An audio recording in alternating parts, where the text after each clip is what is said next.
Do you remember Porsche Lynn, the girl with the $1,000,000 legs? Beautiful, tall, statuesque, strawberry blonde. Anyway, she and I were good friends. I met her years and years ago, before I was a star, really, before I started doing, a lot of the movies and got well known. She lived in Michigan, and I had some acquaintances and friends there that I was working with in Michigan.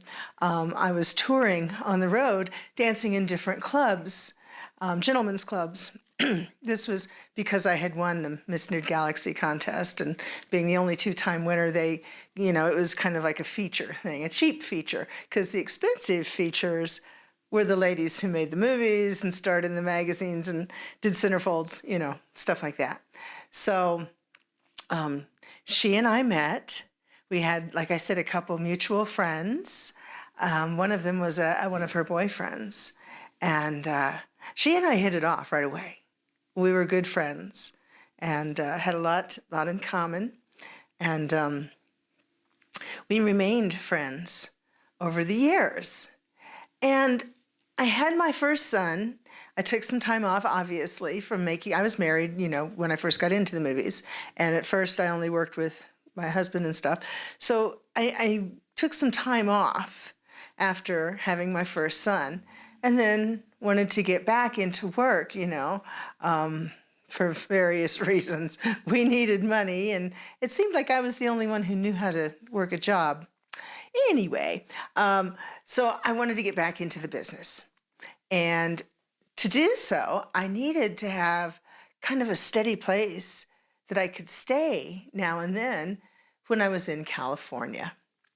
So I asked Portia if we could live there with her, and she said yes, So we paid for just one room in her house that she lived in, and it was a very nice place up in Sylmar, and kind of away from the hustle and bustle, but close enough that I could get to where I needed to be fairly easily. It had a nice little pool in the back, a little jacuzzi, and a little nice place to lay out in the sun and stuff. So it was really good, And I had a babysitter, nanny, au pair, that traveled with us on the road when I went to different gentlemen's clubs, because I always took my kids with me. And of course, my husband went as well. So we all stayed there. And the babysitter had a room, and then my husband and I and our son had a room. And that went kind of okay until one time I went to make a movie, and our nanny was used to us coming back in between the shows. If I'd do 3 or 4 shows a day, I'd come back in between the shows, because there'd be several hours in between shows, and I'd come back and make sure that they had everything they needed, all kinds of food and drinks or whatever they needed. Oftentimes we'd go to the zoo or to a museum or something like that, get out, go to a park, something. And of course I was homeschooling them as well once they got older, but we weren't at that stage yet. I just had one kid at that point in time, and he was quite young. So I went to make a movie, and I told her, we're going to be gone all day. I can't come back in between because we got to stay on the set, And shooting a movie was at least a 12-hour event, Oftentimes it could get into 18, 20, 24 hours, if you went overtime and people had problems, if you know what I mean. Either, memorizing lines or actually performing. So things, it didn't go badly, but we were definitely gone all day, like I told her we would be. So when we came back, she was freaked out. We didn't have anything to eat, she says. I said, do you see the refrigerator? We put a lot of food in there. We bought all your favorite stuff. Remember going to the store and buying the stuff that you wanted 3 days ago? So we were prepared. Oh, I forgot. Well, I didn't know how to make it. Did you read the instructions? It's, microwavable, easy stuff. I'm not asking you to cook a meal for my kids.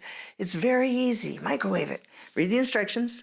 Peel back the thing. Stick it in the nuke, Let it go for 2 minutes. Pull it back out. Stir it. Pull off the wrapper and stick it back in and finish it off. It was pretty easy. Anyway, she was freaked out. So we realized that this was probably not a good fit.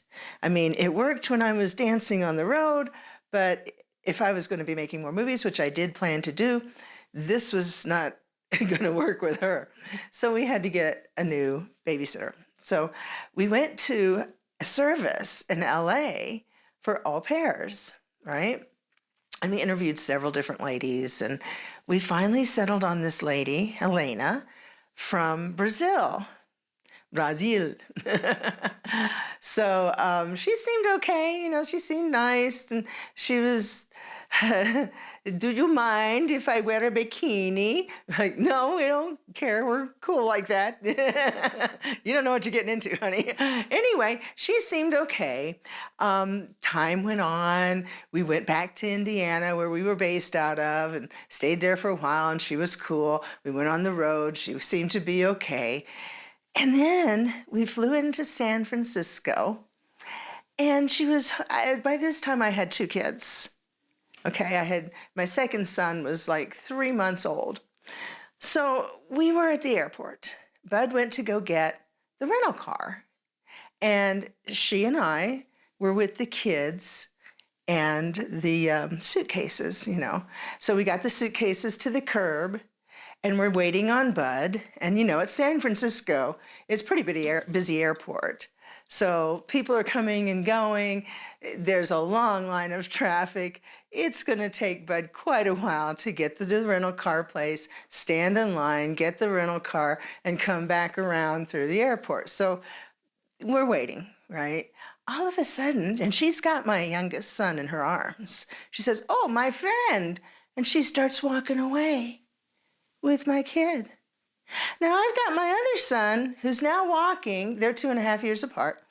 And he's standing there with the luggage, but I don't feel safe leaving him there with the luggage. And she's walking away with my other son, and I'm screaming at her, and she's either ignoring me or she doesn't hear me. Well, I left the luggage, and I grabbed my youngest son's arm, and we followed her. And I care more about my kids than the luggage. We followed her all the way to the end of the terminal, you know, where you come up and pick people up who have just landed, all the way to the end. I mean, that was quite a ways. And she's talking to this man as she's walking with my son. And then a car pulls up, and he starts to get in it and opens the door for her. And I'm like, what the heck? You know? And I'm ready to scream. And she turns around and looks, and she sees me. And she's like, oh.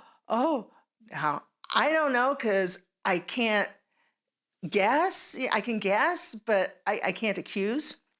I think she was going to steal my son. I really do. So from that point on, I didn't really trust her very much, right? Okay, so the next thing I know, we're staying at Porsche's. Porsche says, "I've got to talk to you." I said, "Okay, what's up?" She says, "Privately." Okay, fine. So we go to a place that's private, and she says, "I'm missing some money." And I'm like, "What?" She goes, "Yeah, I had $2,000 locked away in my closet. The closet was locked, and there was a lockbox with a padlock on it, and they've both been broken into." I'm like, "Oh my gosh." She thought that I had done it, you know? And she said, "I'm not accusing you. I know you've got money. I know you work, but I know who doesn't have money. And I know who's here by themselves all the time during the day with nothing better to do. Helena." Well, guess who got fired? So that was the end of Helena.